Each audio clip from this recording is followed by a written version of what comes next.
नमस्कार, मी निकिता लोकरे आणि आपण पाहत आहात स्काउट रिपोर्टर्स. तर आज आपण एका बातमीचे विश्लेषण करणार आहे. ही बातमी अशी आहे की नगरविकास मंत्री एकनाथ शिंदे यांनी खेडचे माजी नगराध्यक्ष श्री वैभव खेडेकर यांना कोणत्याही निवडणुकीला 6 वर्षासाठी उभे राहण्यासाठी अपात्र मान्य केले आहे.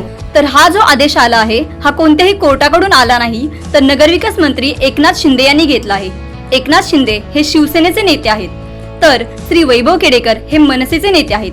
म्हणजेच एकनाथ शिंदे व वैभव खेडेकर हे विरोधक आहेत. मग हा जो निर्णय आला आहे तो शिवसेनेकडून म्हणजेच त्यांच्या विरोधकाकडून घेण्यात आला आहे. मग त्यांनी असा निर्णय का घेतला आहे आणि हा आदेश काय आहे ते आपण पाहू. तर हा आदेश असा आहे की श्री वैभव सदानंद खेडेकर नगराध्यक्ष खेड नगर परिषद जिल्हा रत्नागिरी यांना महाराष्ट्र नगर परिषदा नगरपंचायती व औद्योगिक नगरी अधिनियम 1965 चे कलम 55(ब) मधील तरतुदीनुसार या आदेशाच्या दिनांकापासून 6 वर्षाचा कालावधी समाप्त होईपर्यंत त्यांना नगर परिषद सदस्य म्हणून निवडले जाण्यास अनर्ह ठरविण्यात येत आहे. रीट याचिका क्रमांक 5539/2021 मध्ये माननीय उच्च न्यायालयाने दिलेल्या आदेशानुसार सदर आदेश श्री वैभव सदानंद खेडेकर यांना प्राप्त झाल्यापासून 4 आठवड्याच्या कालावधीनंतर या आदेशाची अंमलबजावणी करण्यात येणार आहे. ठिकाण मुंबई, दिनांक 7 एप्रिल 2022. सही एकनाथ शिंदे, मंत्री नगरविकास. तर असा निर्णय का घेतला गेला आहे व हा आदेश त्यांना का दिला गेला आहे?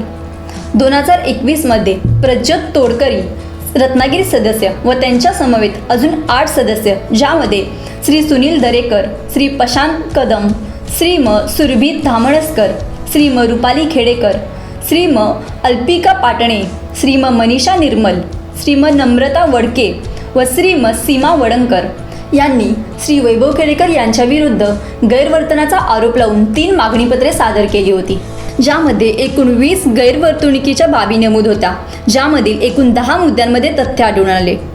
याबाबत माननीय न्यायालयाने श्री खेडेकर यांना याबाबत कारवाई का केली जाऊ नये म्हणून नोटीस पाठवले होते. मात्र त्या नोटीसला कोणतेही उत्तर न देता श्री खेडेकर यांनी रीट पिटिशन दाखल केली. तर हे 10 आरोप काय होते ज्यांच्यामुळे त्यांना असा आदेश दिला गेला हे आपण पाहू. खेड नगर परिषदेच्या हद्दीतील नगरोत्थान योजनेअंतर्गत विकास कामांच्या नमुन्यावर बाकी प्रशासकीय अधिकाऱ्यांच्या स्वाक्षरी न घेता त्यांनी एकट्याने स्वतःची अंतिम स्वाक्षरी केली. नगरसेविका सौ मानसी मंगेश चव्हाण व माजी नगराध्यक्ष श्री वैभव खेडेकर यांनी आपल्या पदाचा दुरुपयोग करून 15% सहाय्यक कामांच्या ठेकेदारांच्या कामावर बेकायदेशीर सह्या केल्या. तसेच त्यांच्या बिलावरही त्यांनी स्वतः सही करून बिल अदा केले. त्यांनी खाजगी वाहनांच्या इंधन पुरवठा करून त्याची देयके नगर परिषदेकडून प्रदान केली आहेत.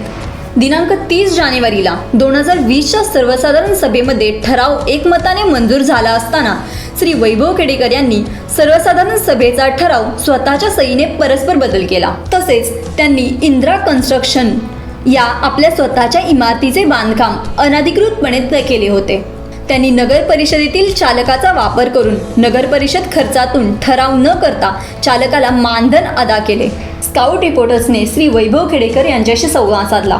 त्यांच्यावरती लागलेल्या आरोपांबद्दल त्यांचे मत काय आहे ते विचारले, तर ते काय बोलले हे आपण पाहू.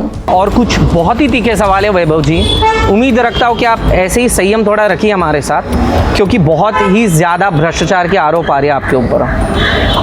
पिछले कई महीनों में और पिछले 1-8 सालों में मैं खुद मीडिया फॉलो कर रहा था और मैं जानने की कोशिश कर रहा था, क्योंकि मैं खुद पॉलिटिकल साइंस का स्टूडेंट्स हूँ, तो मैं जानता हूँ कि आरोप बनाए भी जाते हैं, हकीकत में भी होते हैं.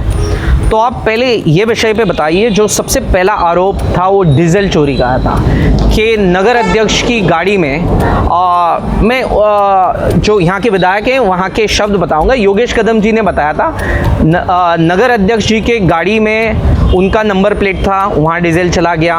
उनके जो कार्यकर्ता राष्ट्रवादी और मनसे थे उनके गाड़ियों में डीजल गया, उनके बाइकों में भी डीजल गया. बाइक में डीजल जाता है तो मुझे मालूम नहीं है, लेकिन उन्होंने बिल्कुल ऐसा कहा है. शायद उनका मतलब कुछ और होगा कि शायद बाइक नंबर प्लेट डाला गया था, लेकिन उस जरिए लिया था. तो इसकी सच्चाई क्या है, बिल्कुल आप दिल खोल के बोलिए.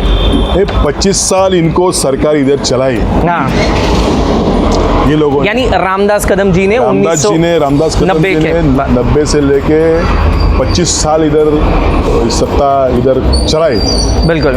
1 रुपया ये सिटी के लिए दिया नहीं। अपने क्या बोलते हैं उसको, उनका फंड रहता है, उनके फंड से 1 भी रुपया दिया नहीं। और दूसरों के फंड से आया था, लेकिन अपने जेब में से 1 भी रुपया दिया नहीं। अच्छा।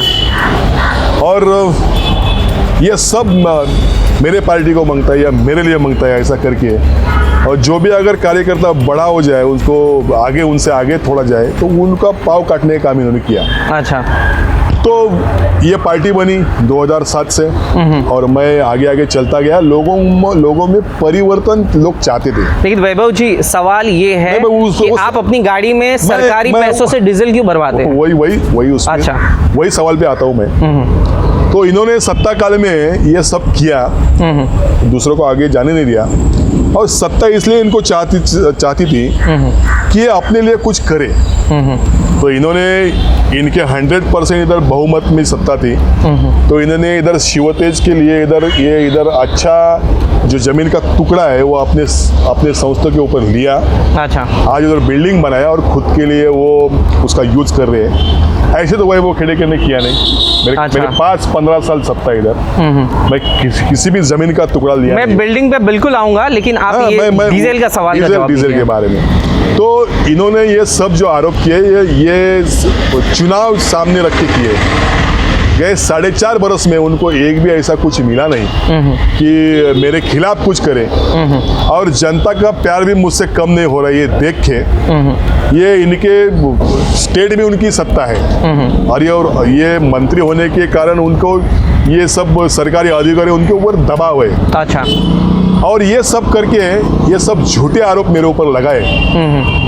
और ये ना सोचते थे कि अगर इनको ये मैदान से न हटाए तो ये जीत सकता है, तो टेक्निकली दृष्टि इनको हटाए।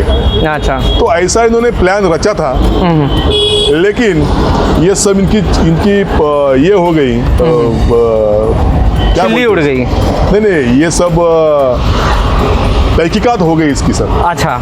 और जिलाधिकारी ने की, इधर एक 3 सदस्यीय कमेटी बिठाई थी।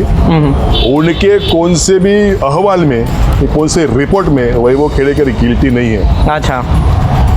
तो ये सब मैनिपुलेट करके लोगों के सामने बताने का कि मैं ये ऐसा कर रहा है, वैसा कर रहा है। तो लोगों में वो ये है कि सोच है कि वैभव खेड़ेकर क्या कर सकते और क्या नहीं कर सकता।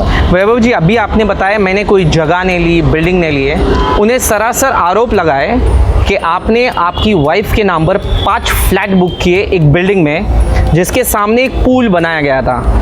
वो कोई समाज की निधि के लिए पूल के लिए पैसे लाए गए थे। आपने अपने वैयक्तिक फ़ायदे के लिए वो पूल का काम कराए और 5 फ्लैट आपके वाइफ के नाम पर बुक कराया गया। उनको पूछा आपके पास क्या दस्तावेज़ है, तो उन्होंने बोले हाँ बिल्कुल उनके वाइफ के नाम पर बुकड है। तो आप बताइए वो 5 फ्लैट कहाँ से आए? सवाल ये रहता है कि अगर फ्लैट लेना हो तो खरीदी बिक्री का व्यवहार होता है। उनका कहना है ये ज़मीन, ये बिल्डिंग इनकी है और इनके लिए इन्होंने ये ब्रिज किया।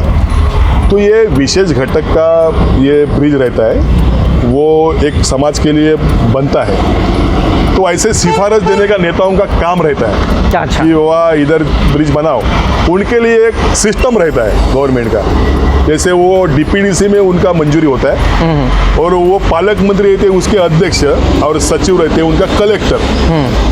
तो वो सब उनका डिपार्टमेंट आके इधर तहकीकात करके फिर उसका प्रस्ताव बना के उसको मंजूरी दे दी, और बाद में उसका बीएनसी के डिपार्टमेंट के साथ में उनका टेंडर निकाला, एजेंसी ने नेमी, उसने एजेंसी उसको काम दिया, वो हुआ, वो है, वो एमडीआर है। तो है आपके पास 5 फ्लैट है वो बिल्डिंग में? 5 फ्लैट कौन सा ऐसा, वो सब इधर जो इन्होंने जो पेपर रखे वो भी फेंकते।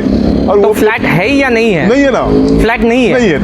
तो ऐसा उन्होंने आरोप लगाए 5 फ्लैट है हमारे पास, कागजात है उसके। कागजात होते तो वो तो हर बार में ऐसे बोलते हैं। उन्होंने तो पहले वो तो बोला था 75 लाख का उन्होंने घोटाला किया है। अच्छा। और फिर बाद में उधर जिलाधिकारी में वो बोलते हैं वो 2 लाख के ज़्यादा डीजल उन्होंने उनको डीजल यूज करने की परमिशन गवर्नमेंट दी है, फिर भी ज़्यादा उन्होंने किया है। अच्छा। और जो बाकी के आरोप लगाए कि वो ये अननोन गाड़ी में भरा है, वो आप तहकीकात करो। तो इनकी डबल पॉलिसी है, लोगों के सामने एक बताने का और अंदर एक अलग से है। तो ये सब 25 साल जनता इधर जानती है। तो ऐसा कोई डीजल का कुछ घोटाला हुआ नहीं है, ना ही उसका कोई का फ्लैट का हुआ है, ना ही कोई वो ब्रिज का हुआ है। ये थोड़े बड़े लोग होने के कारण वो थोड़ा बड़ा आवाज करते हैं। अच्छा। और उनके जो अगल बगल रहते हैं उनको वो सच लगता है। अच्छा। अगर उनमें इतनी हिम्मत होती तो अगर ये बोलते थे कि ये डिस्क्वालीफाई होने वाला है, तो आज तक मैं अपने पद पे हूँ। बिल्कुल। तो उनकी हिम्मत क्यों नहीं है मेरे और को? शायद उसके लिए उन्होंने कहा था, कोर्ट में केस भी चल रहा है वो विषय पर। तो बिल्कुल जनता के पास अगर जो सच्चाई है वो आज नहीं तो कल आपके कार्यकाल में या आपका कार्यकाल खत्म होने के बाद बिल्कुल सच जनता के सामने जाएगा। ये कोर्ट कचहरी का मामला है तो बिल्कुल न्यायालय को उनका काम करना क्या इंतजार हमें बिल्कुल करना अभी चाहिए। इनके बारे में कोर्ट का विषय नहीं है, ये अच्छा। यूडी डिपार्टमेंट का है विषय। अच्छा। जो ये बोलते हैं छाती ठोक के मैं उनको घर में भेजूंगा, तो अभी किधर गया उनका वो भीष्म प्रतिज्ञा, किधर गई उनकी? अच्छा। या ऐसा कोई छोटा कार्यकर्ता अगर हो तो उसका वो पॉलिटिक्स में निकालना, उसको ख़त्म कर देना, ये इनकी कार्य पद्धति है। अच्छा। तो वो गलत है। और अगर ये ऐसी बात करनी छोड़ेंगे नहीं तो उनकी पॉलिटिकल जो करियर है वो भी ऐसा ही रहेगा। बिल्कुल। तो कोई कार्यकर्ता छोटा नहीं होता, वो अपने बल पे बड़ा होता है। उनको ऐसा ख़त्म करने की भाषा वो कहते हैं, वो गलत है। और उनको जवाब देने के लिए मैं खड़ा हूँ, मैं सक्षम हूँ और उनको जवाब मैं देता रहूँगा। श्री वैभव खेडेकर हे खेडचे पाटील 10 वर्षापासून नगराध्यक्ष राहिलेत आणि आत्ता त्यांचा कार्यकाळ संपला आहे। मात्र पुढील 4 महिन्यामध्येच नगरपालिकेच्या निवडणुका होतील। मात्र नगर विकास खात्याकडून आलेल्या निर्णयानुसार ते पुढील 6 वर्ष कोणत्याही निवडणुकीला उभे राहू शकत नाहीत। तर यावर श्री वैभव खेडेकर असे म्हणाले आहेत की मी पुढे प्रयत्न करत राहीन, माझा राज्य शासनाशी लढा चालूच राहील, मी पूर्णपणे प्रयत्न करेन की मी पुढच्या इलेक्शनला उभा राहील। तर त्यांचे हे प्रयत्न कितीपर्यंत चालतील व पुढच्या इलेक्शन्सला ते उभे राहू शकतात का, हे आपण जाणून घेण्यासाठी स्काउट रिपोर्टरशी जुडे रहा।